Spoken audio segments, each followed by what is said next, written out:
Assalamualaikum warahmatullahi wabarakatuh. Innal hamdalillah nahmaduhu wa nasta'inuhu wa nastaghfiruh wa na'udzu billahi min shururi anfusina wa min sayyiati a'malina. May yahdihillahu fala mudilla lahu wa man yudlil fala hadiyalah. Wa asyhadu an la ilaha illallah wahdahu la syarika lah wa asyhadu anna Muhammadan abduhu wa rasuluh. Ya ayyuhalladzina amanu taqullaha haqqa tuqatih wa la tamutunna illa wa antum muslimun. Ya ayyuhan nasu taqu rabbakumul ladzi khalaqakum min nafsin wahidah wa khalaqa minha zawjaha وبث منهما رجالا كثيرا ونساء واتقوا الله الذي تساءلون به والأرحام إن الله كان عليكم رقيبا يا أيها الذين آمنوا اتقوا الله وقولوا قولا سديدا يصلح لكم أعمالكم ويغفر لكم ذنوبكم ومن يطع الله ورسوله فقد فاز فوزا عظيما. أما بعد فإن أصدق الحديث كتاب الله وخير الهدي هدي محمد صلى الله عليه وسلم وشر الأمور محدثاتها فإن كل محدثة بدعة وكل بدعة ضلالة وكل ضلالة في النار. إخواني في الله rahimani wa rahimakumullahu jami'a.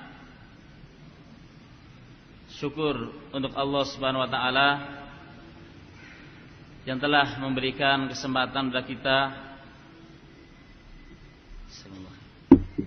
yang telah mengumpulkan kita semua di salah satu rumah dari rumah-rumah Allah Subhanahu wa taala. Kita dikumpulkan atau kita berkumpul fillah walillah, karena Allah, karena cinta kepada Allah Subhanahu wa taala. Ma'asyiral hadirin wal hadirat rahimakumullah. Saya duduk di hadapan antum sekalian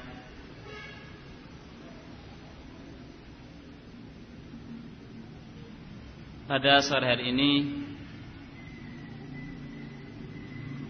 ingin memberikan tausiah bagi saya pribadi dan bagi hadirin semuanya terkait dengan pentingnya kita bersatu untuk bersama-sama memiliki andil dalam dakwah mengajak manusia kepada agama Allah Subhanahu wa taala. Karena ad-da'watu ila Allah, mengajak manusia kepada agama Allah adalah tugas yang mulia. Tugasnya para nabi dan orang-orang yang mengikutinya. Sebagaimana firman Allah Subhanahu wa taala, "Wa man ahsanu qawlan mimman da'a ila Allahi wa 'amila salihan wa qala innani minal muslimin." Siapakah orang yang lebih baik ucapannya dari orang yang mengajak manusia kepada agama Allah dan dia beramal salih seraya mengatakan innani minal muslimin, sesungguhnya aku termasuk orang yang berserah diri kepada Allah Subhanahu wa taala. Jalan para nabi dan pengikutnya adalah mengajak manusia kepada agama Allah, mengeluarkan mereka dari alam kebodohan kepada cahaya ilmu, mengentaskan mereka dari lumpur kekafiran kepada cahaya iman. Sehingga sebuah kemuliaan jika masing-masing dari kita meniti jejak para nabi dan para rasul. Ketahuilah bahwa ad-da'watu ilallah, mengajak manusia kepada agama Allah Subhanahu wa taala, bagian dari jihad, bagian dari meninggikan agama Allah Subhanahu wa taala yang dengannya akan mulia Islam dan kaum muslimin. Sebagaimana sabda Rasul alaihi salatu wasalam, jahidul musyrikina bi amwalikum wa anfusikum wa alsinatikum. Jihadilah orang-orang musyrikin dengan harta-harta kalian, dengan jiwa-jiwa kalian dan harta-harta kalian.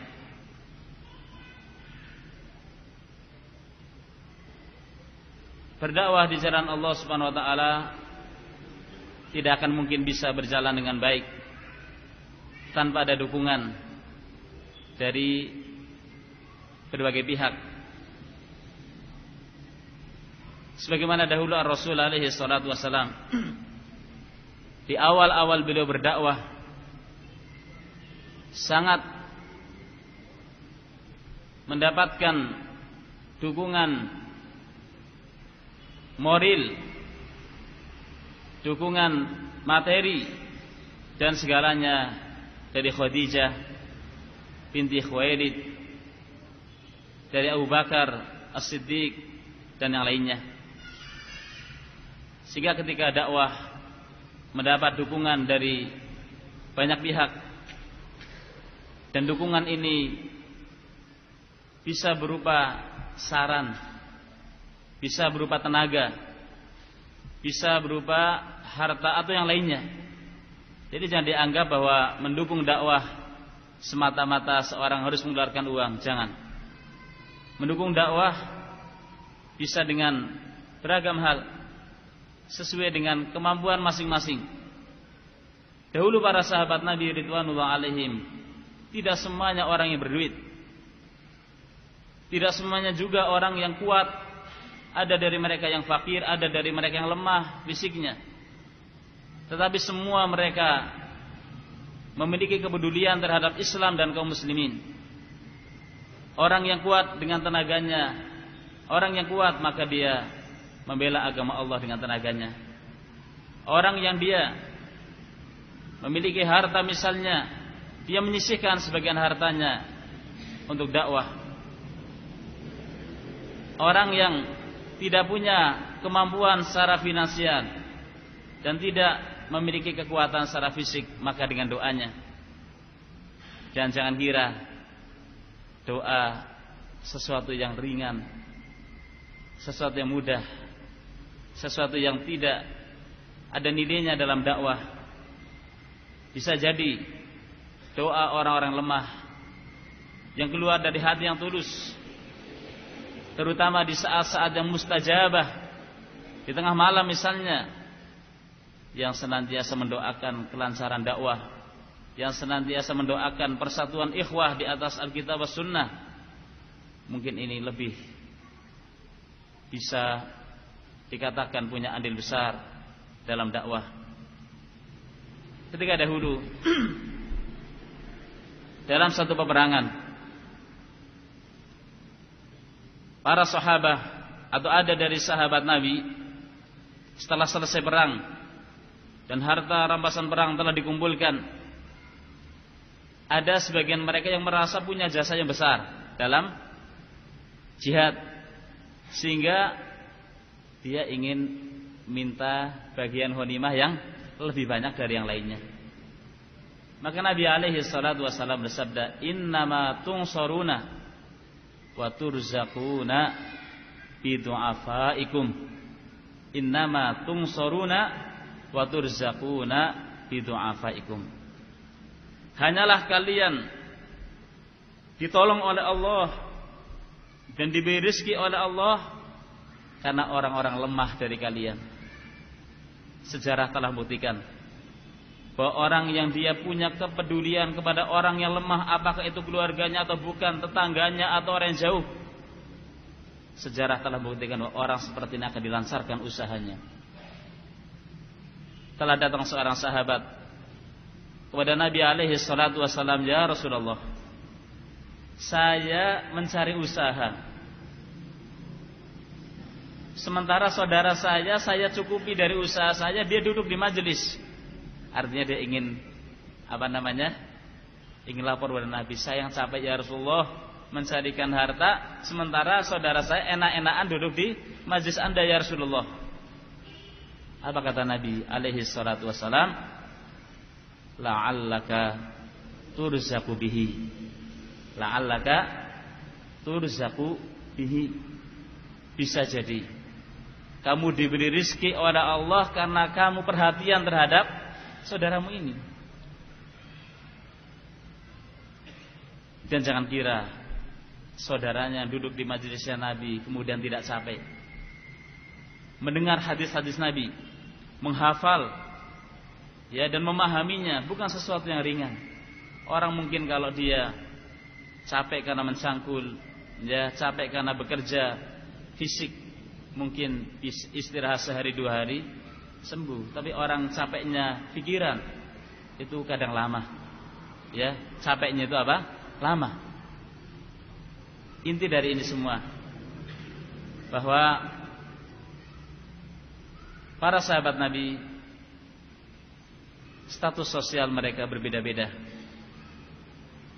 keadaan fisik mereka pun tidak sama, tapi mereka semuanya punya kepedulian dalam membela agama Allah Subhanahu wa taala. Dan yang kami sangkakan, semua ahli majlis yang ada di sini pun demikian, memiliki kepedulian yang tinggi terhadap Islamnya, ghirah, kecemburuan terhadap agamanya, dan harapan agar dakwah atau agama ini senantiasa terus meningkat kualitasnya, sehingga dari panitia pembangunan mengucapkan jazakumullahu khairan. Semoga Allah membalas segala kebaikan yang telah diberikan oleh kalian terkait di sini dengan pembangunan Ma'had Kalibagor yang alhamdulillah, mudah-mudahan ini adalah salah satu dari sekian markas dakwah milik kita yang harapan kita dari situ kita bisa menebarkan an-nur, menebarkan cahaya Alkitab was Sunnah. Masyarul hadirin rahimakumullah, apa yang telah kalian curahkan dari tenaga, dari pikiran, dari biaya, dan seluruh partisipasi kalian, kami berharap atau kami mohon pada Allah SWT agar diterima sebagai mizan al-hasanat, timbangan kebaikan. Dan semoga kesemangatan kita dalam memberikan andil dalam dakwah ini berkesinambungan. Masyarul hadirin rahimakumullah, kalau kita melihat bagaimana masyarakat yang dibina oleh Nabi alaihi salatu wasalam, para sahabat Nabi, bagaimana mereka guyub rukun membangun Masjid Quba. Sesampainya Nabi di Quba, mereka membangun masjid yang pertama yang dibangun di Madinah, masjid yang dibangun di atas takwa, masjid dalam bentuk yang sangat sederhana waktu itu, dari pelepah kurma, dari pohon kurma dan yang semisalnya. Tapi ini masjid dibangun di atas taqwa minallah, ketulusan dalam memperjuangkan agama Allah, sehingga apapun yang itu tulus, seperti apapun bentuknya, pasti akan membuahkan hasil. Tetapi sesuatu yang tidak tulus karena Allah, seperti apapun mewahnya, tidak akan membuahkan hasil. Kalau mau dibilang universitas Islam pertama itu Masjid Nabi di Madinah, yang sangat sederhana, yang kalau hujan itu ya bocor, ya airnya itu turun. Sampai pernah Nabi ketika khutbah Jumat, ketika istisqa, belum turun dari mimbar, ternyata air sudah menetes dari janggutnya. Kira-kira bocor gak? Ya kira-kira seperti apa? Bukan mereka tidak menghormati masjid sebagai tempat ibadah, tapi seperti itulah kemampuan mereka.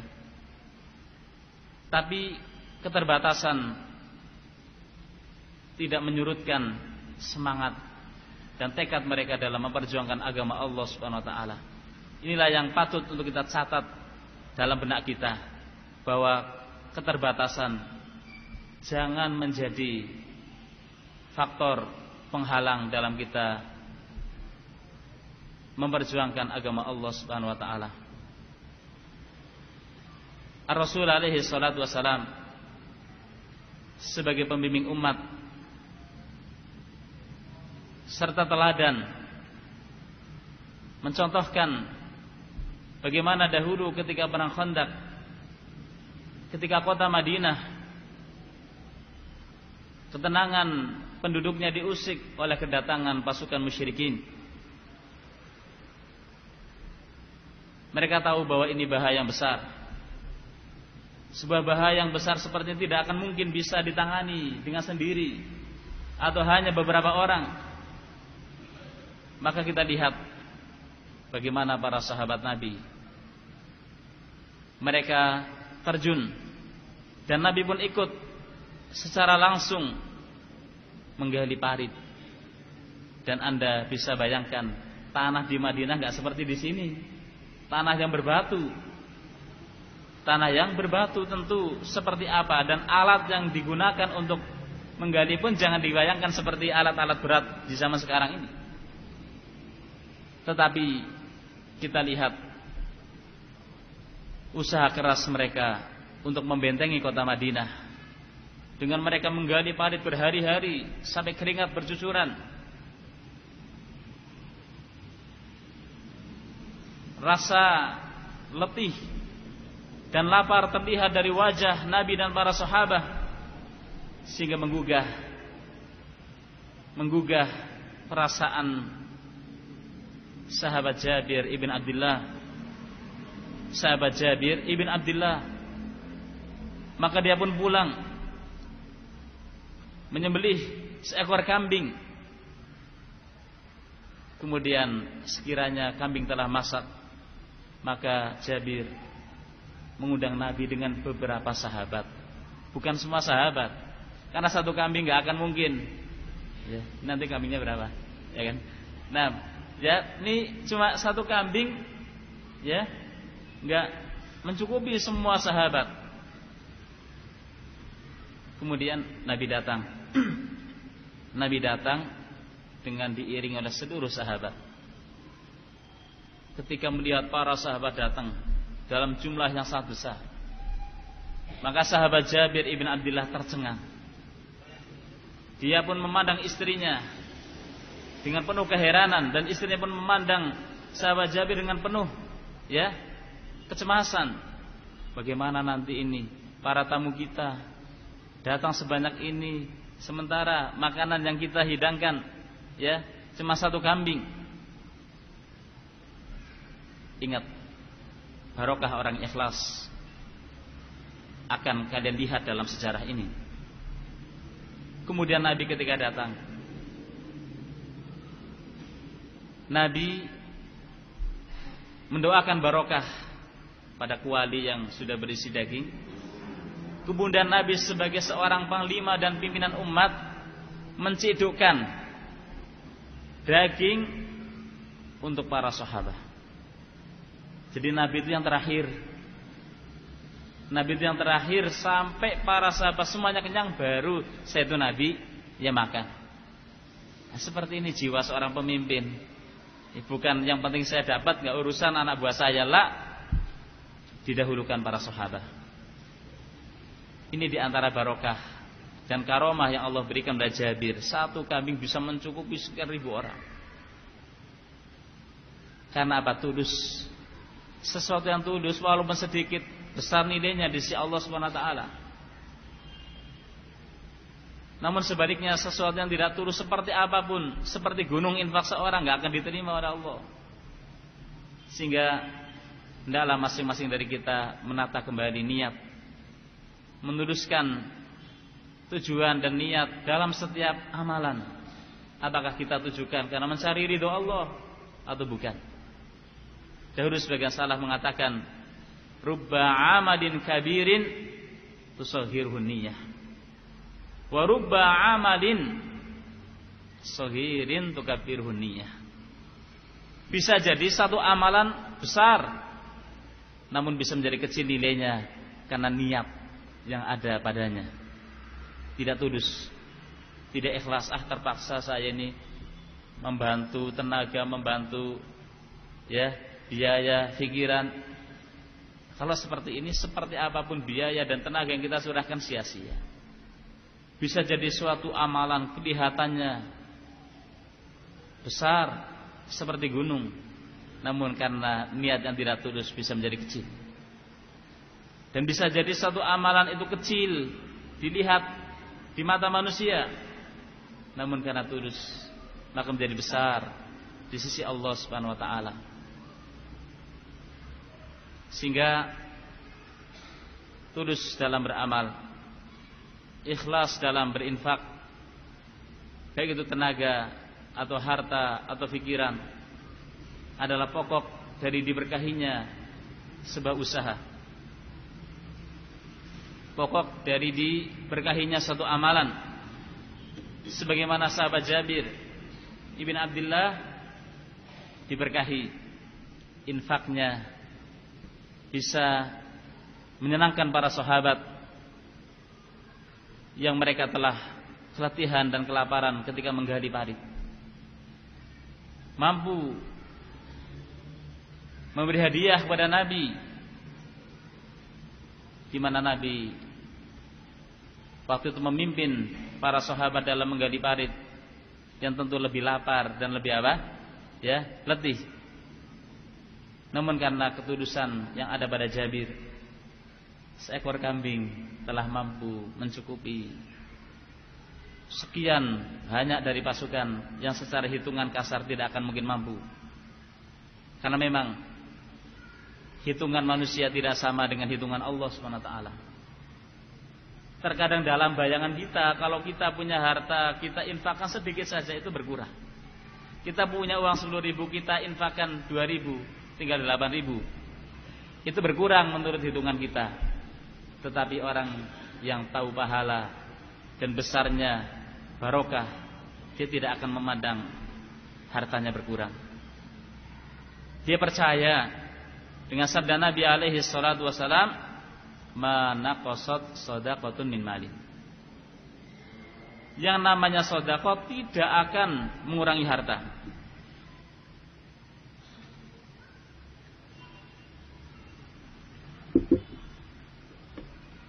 Dan gak ada sejarahnya orang yang berinfak, yang ia tulus kemudian infaknya tepat sasaran bangkrut, belum pernah. Kalau ada yang mengatakan pernah kok, ya Fulan ibn Alan dia infak banyak kemudian bangkrut, berarti ada faktor lain kenapa dia bangkrut. Mungkin dia tidak ikhlas, mungkin infaknya tidak tepat sasaran. Andai kata dia ikhlas, andai kata dia tepat sasaran, maka sebagai seorang mukmin percaya dengan sabda Nabi alaihi salatu wasallam, ma naqasat shadaqatun min mali. Harta enggak akan berkurang dengan disedekahi. Bahkan harta itu akan diberkahi oleh Allah, akan dijaga oleh Allah. Bisa jadi seorang yang dia menginfakkan hartanya karena Allah. Kemudian ada orang jahat akan merampok rumahnya. Bisa jadi Allah timpakan pada hati orang yang ingin merampok ini rasa ketakutan. Dia pun mengatakan, gak pernah saya itu ketika ingin masuk satu rumah ingin merampok, perasaan takut seperti ini tiba-tiba menghantui dia. Bisa jadi karena penghuninya adalah orang yang suka beramal, ikhlas karena Allah Subhanahu wa ta'ala. Kalau dia mengatakan, sebutkan contohnya kalau seperti ini nyata. Sebutkan dalilnya kalau seperti ini nyata. Orang mau nyuri kok dia ditimpa oleh rasa takut, ya, kepada rumah orang yang biasa berinfak. Di antara buktinya adalah hadis Nabi alaihi salatu wassalam tentang seorang yang masuk rumah itu berzikir, membaca doa, maka syaitan tidak akan bisa masuk ke dalam rumah tersebut. Padahal yang namanya syaitan itu bisa masuk ke dalam tubuh manusia melalui pintu yang sangat kecil sekali, mengikuti aliran darah. Tapi kok ini nggak bisa masuk? Padahal rumah itu kan umumnya ada apa? Bolongan, ya kan? Ada yang di atas pintu, di atas jendela ada bolongan. Ini kan gede. Orang tubuh saja bisa dimasuki oleh syaitan, masa ini rumah nggak bisa dimasuki? Jawabannya seperti itulah barokah dari doa, zikir, wirid yang diajarkan Nabi alaihi salatu wassalam. Allah menjadikan penghalang sehingga syaitan tidak bisa masuk. Pada suatu malam, sahabat Ibnu Mas'ud radhiyallahu anhu keluar bersama Nabi alaihi salatu wassalam. Malam yang sangat gelap. Ternyata Nabi pergi ke padang pasir yang luas, gelap gulita, gelap dan mencekam. Kemudian Nabi mengatakan kepada Ibnu Mas'ud, kamu duduk di sini. Kamu jangan beranjak dari sini, karena nanti akan datang makhluk yang mereka tidak akan mengajak bicara kamu, dan kamu tidak mengajak bicara mereka. Kemudian Nabi membuat garis. Kemudian Nabi meninggalkan Ibnu Mas'ud di tempat yang luas dan gelap seperti itu. Ternyata betul, datang makhluk yang mengerikan. Tidak diketahui mana duburnya dan mana kubulnya, dan ingin mencelakakan Ibnu Mas'ud. Ternyata nggak bisa, karena di situ ada garis yang Nabi menggaris di pasir. Karena ini garis bukan sembarang garis. Ini garis sunnah. Barang siapa yang menepatinya maka akan dijaga oleh Allah SWT. Padahal antara makhluk yang mengerikan ini dengan Ibnu Mas'ud cuma berapa berapa mili atau berapa kilan. Tapi kok dia nggak bisa mencelakakan Ibnu Mas'ud? Karena memang Ibnu Mas'ud tetap menepati garis yang telah dibuat oleh Nabi Sallallahu Alaihi Wasallam. Padahal garis di padang pasir itu kan saking mudahnya hilang kan, diterpa oleh angin hilang. Tapi ini garis bukan sembarang garis. Garis yang barang siapa yang menepatinya maka dia akan dijaga oleh Allah SWT. Sama seperti tadi, orang yang dia tulus dalam mendermakan hartanya, mendermakan waktunya, mendermakan pikirannya, dan apa yang dia mampu untuk majunya Islam dan mulianya kaum muslimin, niscaya Allah tidak akan menyanyiakan usaha baik dari mereka. Allah jaga mereka, hartanya Allah jaga, tubuhnya Allah jaga, usahanya. Adalah sahabat Abu Bakar As-Siddiq radhiyallahu anhu. Beliau datang pada Nabi Sallallahu Alaihi Wasallam, menginfakkan seluruh hartanya. Kemudian Nabi bertanya, kamu infakkan seluruh harta kamu, kamu tinggalkan untuk anak dan istrimu siapa atau apa?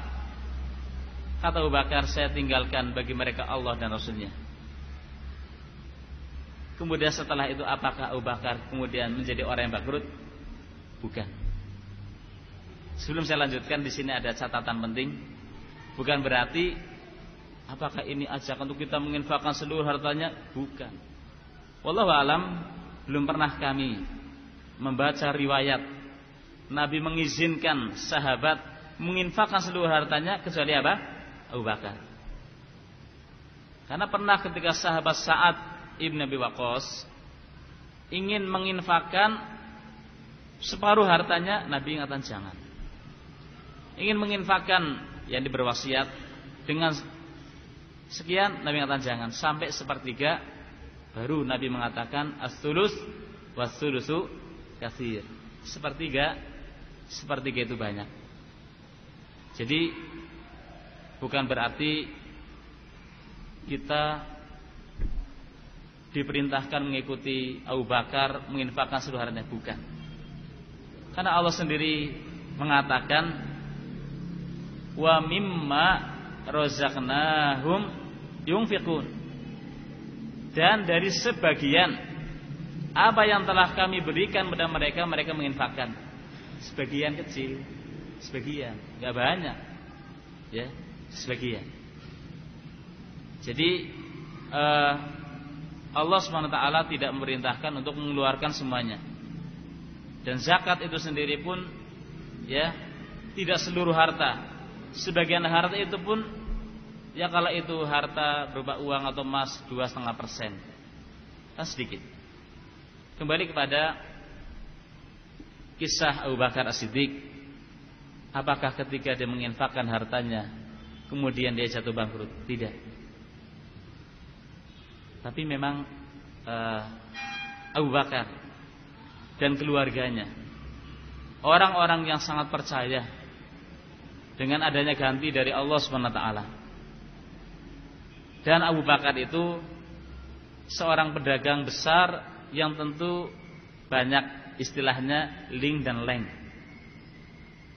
banyak relasi dan ngerti bentuk-bentuk usaha yang nantinya dengan cepat dia bisa dapat penghasilan. Sehingga kalau ada seorang dari kita ingin niru Abu Bakar, sementara mungkin nggak punya yakni seperti Abu Bakar, dia banyak relasinya dan ngerti bentuk-bentuk usaha yang bisa mendatangkan hasil, khawatir nanti menyesal. Kecewa saya, katanya orang yang berinfak akan diberi ganti, ini saya sudah habis semuanya, ternyata belum ada ganti. Kita nggak ingin seperti ini.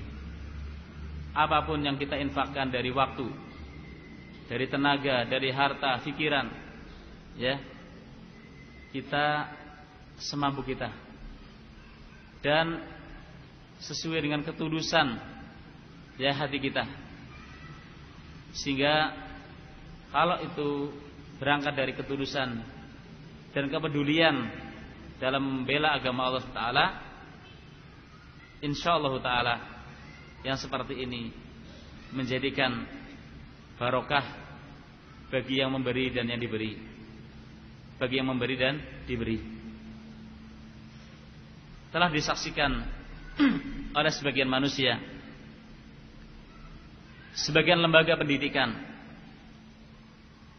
yang telah berdiri bangunannya secara lengkap,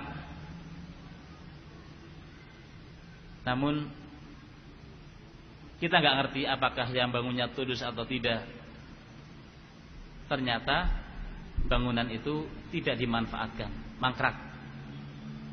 Mungkin pernah di situ ada aktivitas cuma sebentar. Sangat beda dengan masjidnya Nabi alaihi salatu wassalam, yang bangunan fisiknya sangat sederhana, namun mereka orang-orang yang menghadirinya adalah orang-orang yang memang mengharapkan pahala dari Allah Subhanahu wa taala.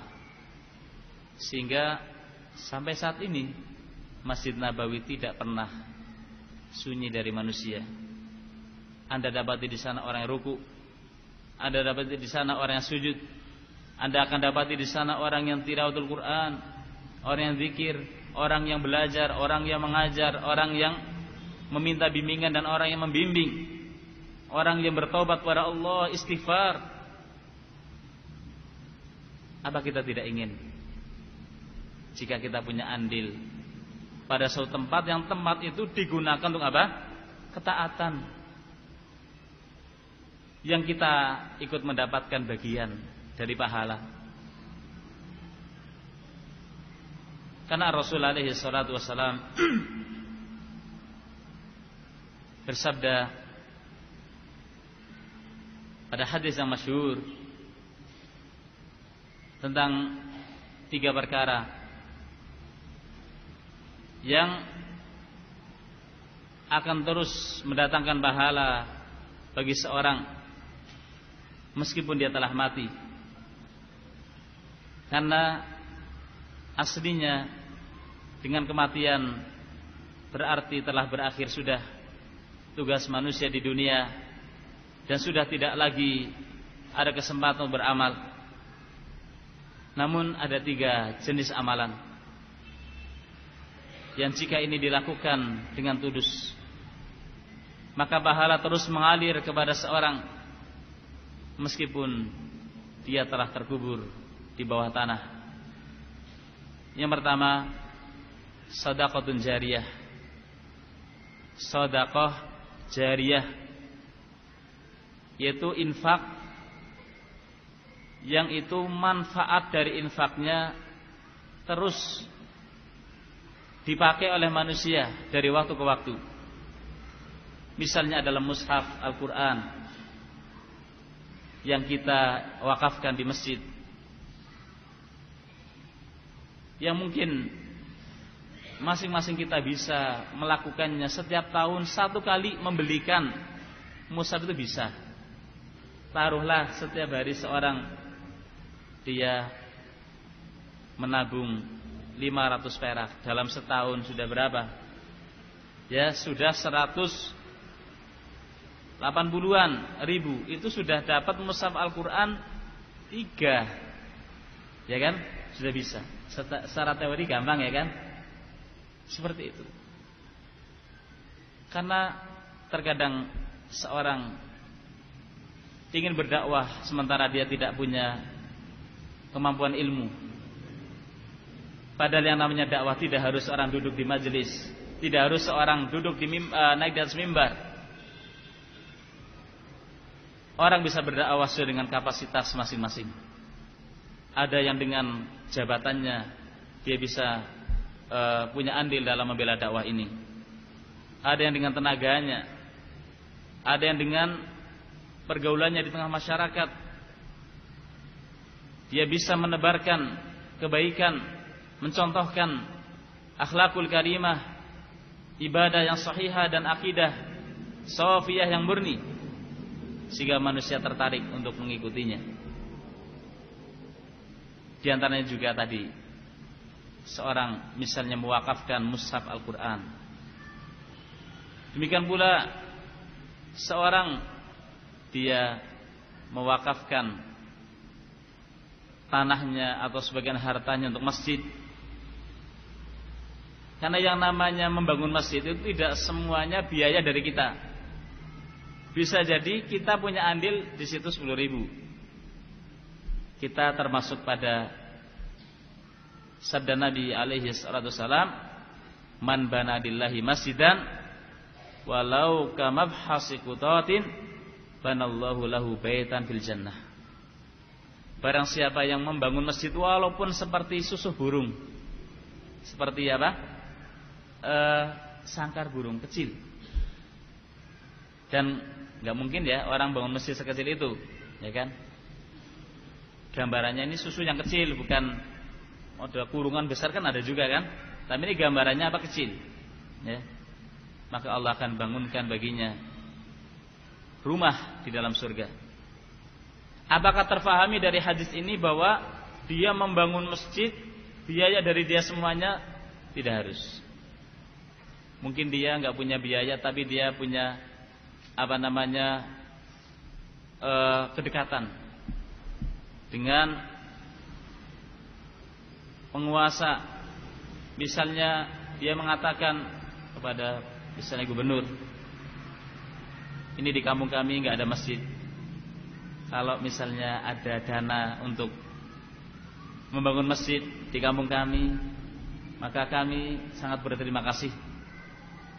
Ini juga bagian dari berinfak. Infaknya dengan lisannya. Kemudian gubernur tadi misalnya mengucurkan dana untuk membangun masjid. Orang yang seperti ini menjadi perantara dalam kebaikan. Jadi 3 perkara yang pahala terus mengalir bagi seorang meskipun dia telah mati, di antaranya adalah sedekah jariyah.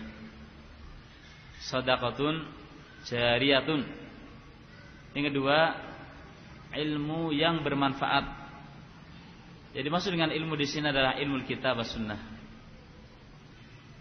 Kalau ada yang bertanya bagaimana dengan ilmu-ilmu umum? Jawabannya ilmu umum, kalau ini menjadi pendukung, faktor pendukung tegaknya kebaikan, maka kaidah fikih mengatakan lil wasaili hukmul maqasid. Yang namanya sarana dihukumi tujuan.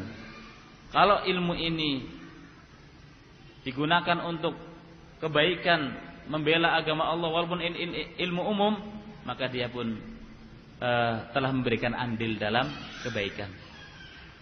Jadi aslinya ilmu yang dimaksud adalah ilmu Al-Quran dan Sunnah. Namun ilmu umum pun bisa mendatangkan pahala kalau dimaksudkan dengannya untuk meninggikan Islam dan kaum muslimin sesuai dengan kaidah lil wasaili hukmul maqasid. Yang namanya sarana itu memiliki hukum tujuan. Sarana memiliki hukum tujuan. Kemudian yang ketiga, anak yang shalih yang mendoakan orang tuanya. Dan harapan kita semuanya dari mendirikan ma'had jika di Bogor secara khusus, dari tempat-tempat lain secara umum, adalah dalam rangka berusaha mencetak kader generasi salih dan salihah, generasi yang bermanfaat bagi dirinya, generasi yang bermanfaat bagi agamanya, bagi bangsa dan negaranya. Tentunya proyek pendidikan bukan proyek yang kecil.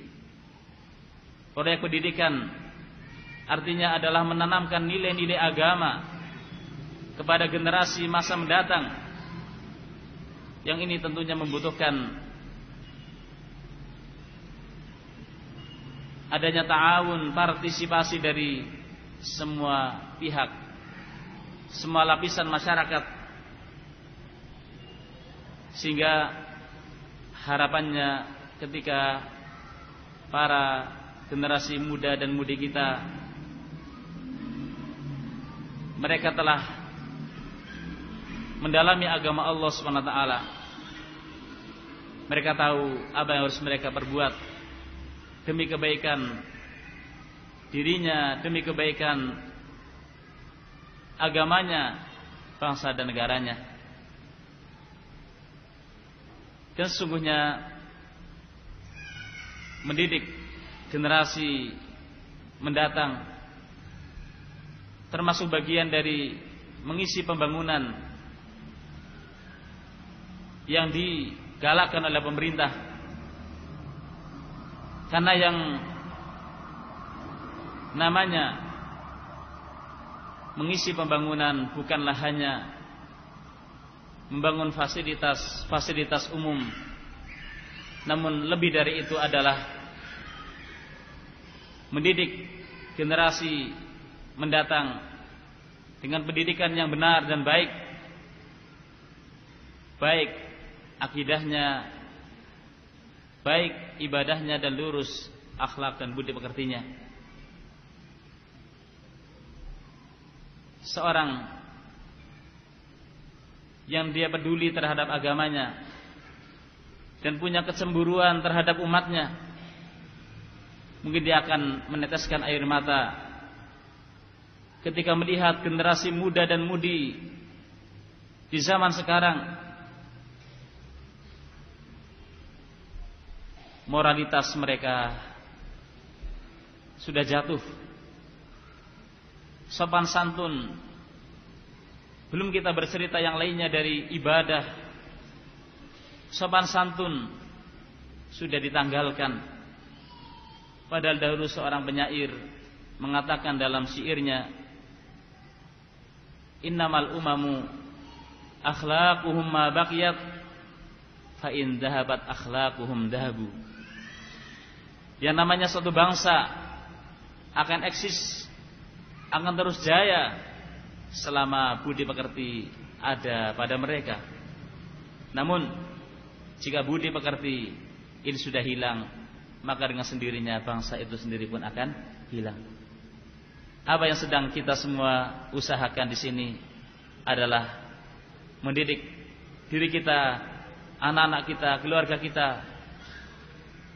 generasi mendatang, agar mereka lebih tahu arti hidup dan kehidupan, agar mereka tahu bahwa hidup di dunia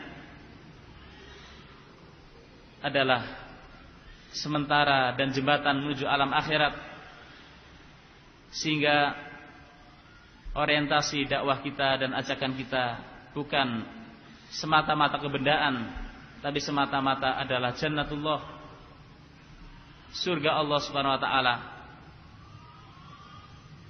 Sehingga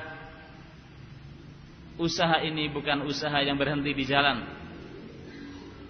karena perjalanan kita masih panjang. Dan seperti itu memang perjalanan manusia di dunia adalah perjalanan untuk menuju alam berikutnya dan alam berikutnya. Karena manusia akan mengalami 4 alam. Alam yang pertama lebih sempit dari yang berikutnya lebih luas dari yang sebelumnya. Yang pertama adalah alam janin. Ketika seorang insan berada pada rahim ibunya, kemudian terlahir di muka bumi yang fana ini, dia bisa melihat, dia bisa mendengar, dan dia mengetahui banyak hal. Dan disinilah ladang ujian yang akan menentukan nasib seorang di masa mendatang. Nasib seorang setelah kematian. Setelah manusia menjalani hidup di dunia ini, maka dia akan masuk alam barzakh, alam pertengahan antara alam dunia dengan alam akhirat.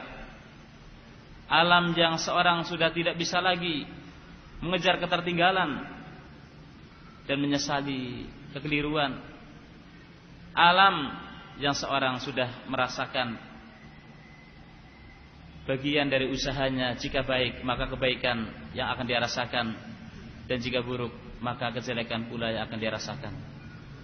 Kemudian setelah tinggal di alam barzakh, pada waktu dan tempo yang telah ditentukan oleh Allah Subhanahu wa taala, maka manusia akan beralih ke alam yang hakiki, ke alam yang abadi, alam yang tidak pernah ada hentinya, yaitu alam akhirat.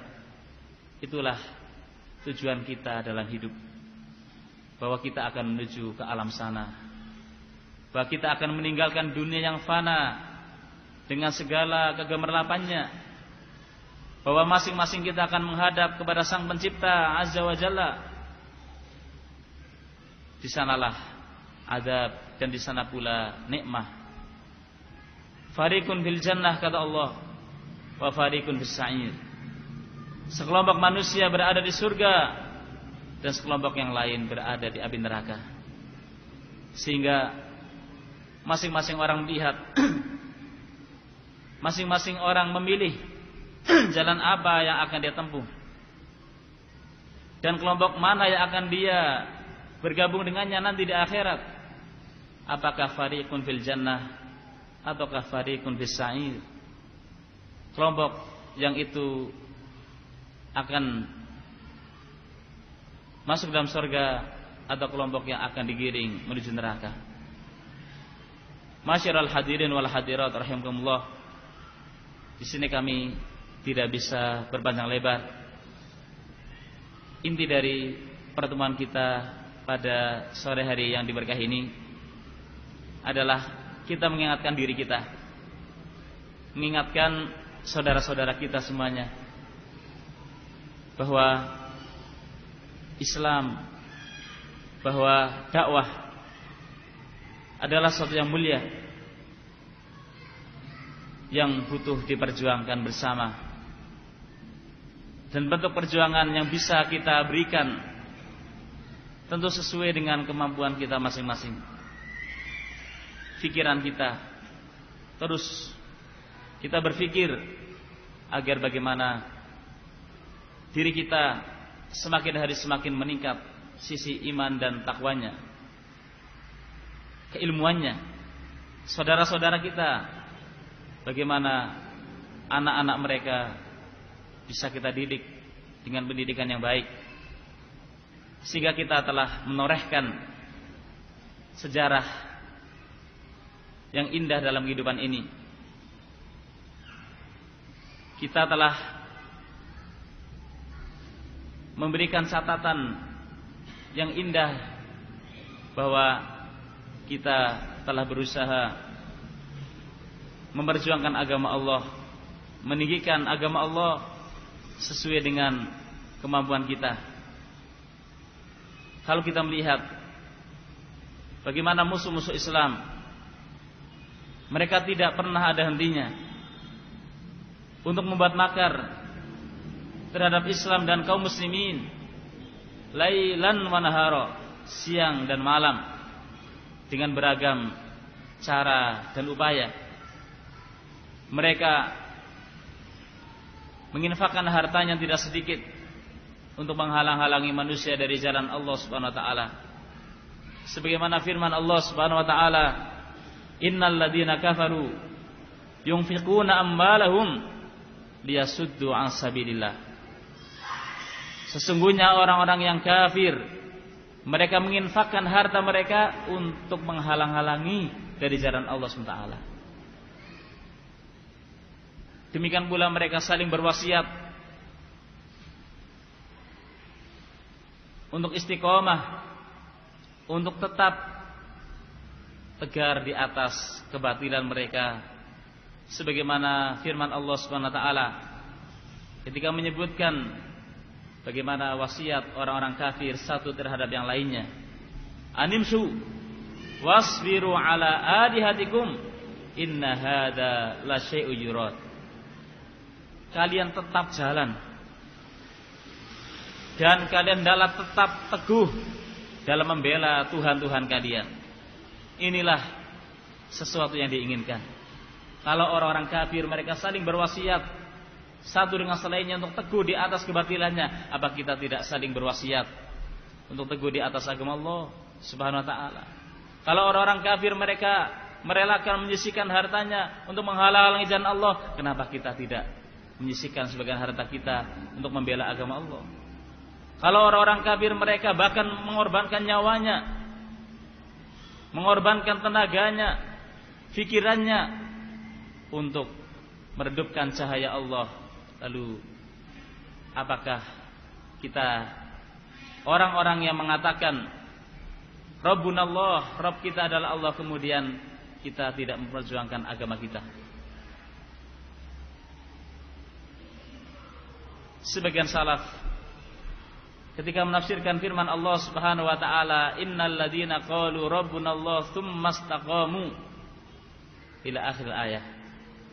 Sesungguhnya orang-orang yang mengatakan Rabb kami adalah Allah, kemudian mereka istiqomah, komit, konsisten dengan ucapannya, itu nanti malaikat akan turun memberi berita gembira ketika dia akan mati. Kata sebagian salaf, alladzina qalu rabbunallahu katsir.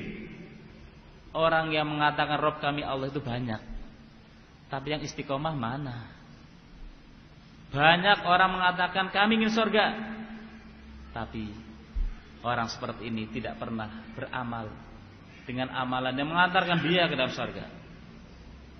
Hampir semua orang mengatakan saya tidak ingin masuk dalam neraka, tapi kenyataannya, perbuatannya, ucapannya, tingkah lakunya, ia menjerumuskan dia ke dalam neraka.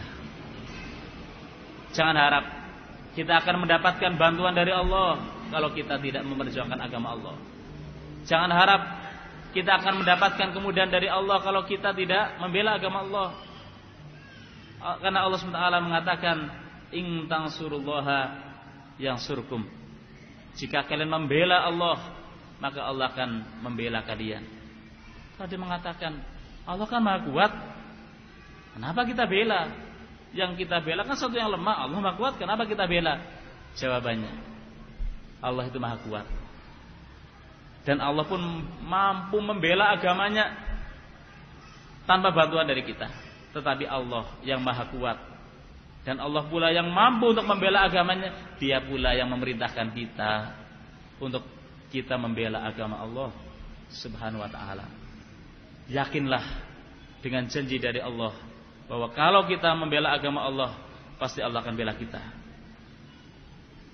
Karena dahulu dikatakan al-ma'unah ala qadril mu'nah, bantuan dari Allah sesuai dengan modal yang kita berikan. Mungkin ada sebagian orang yang bertanya, terutama orang-orang yang mungkin baru saja dia duduk di majlis taklim.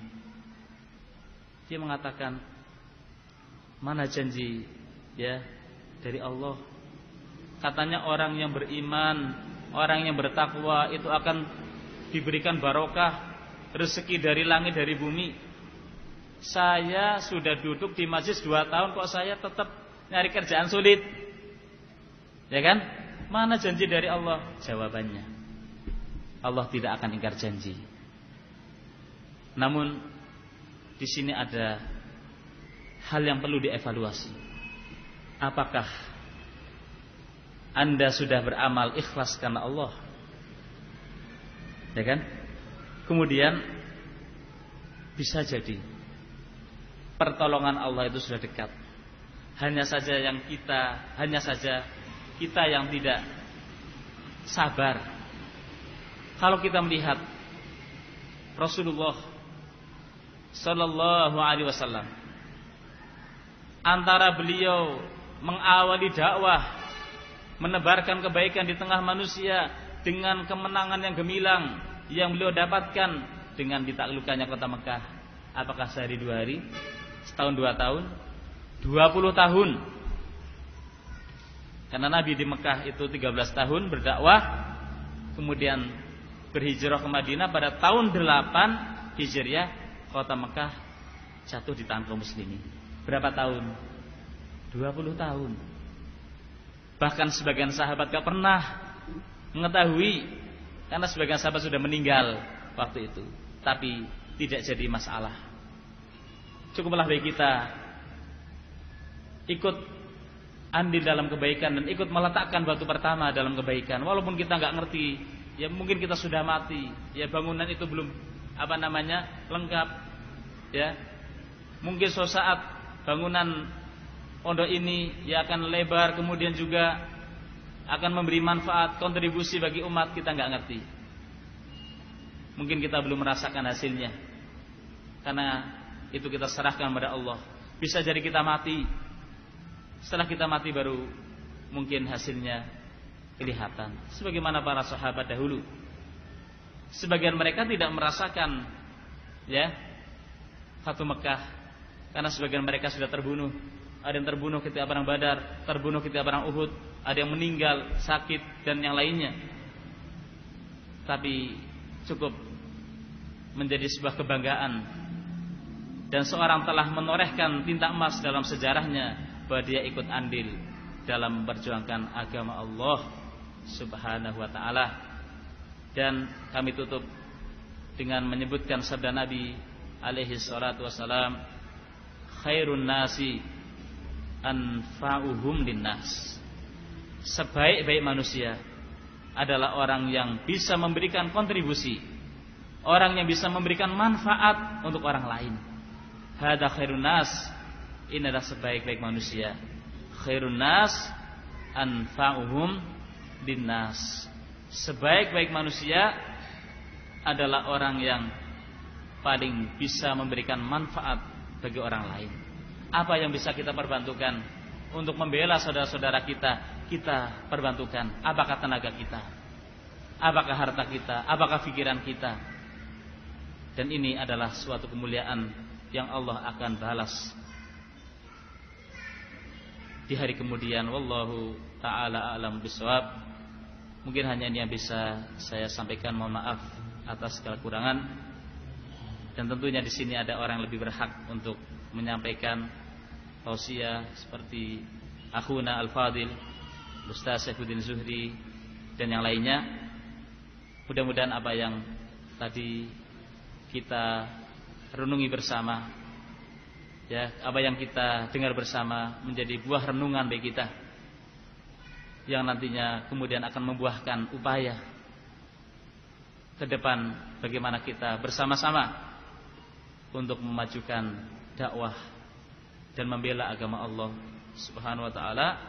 Subhanakallahumma bihamdika asyhadu an la ilaha illa anta astaghfiruka wa atubu ilaik. Assalamualaikum warahmatullahi wabarakatuh.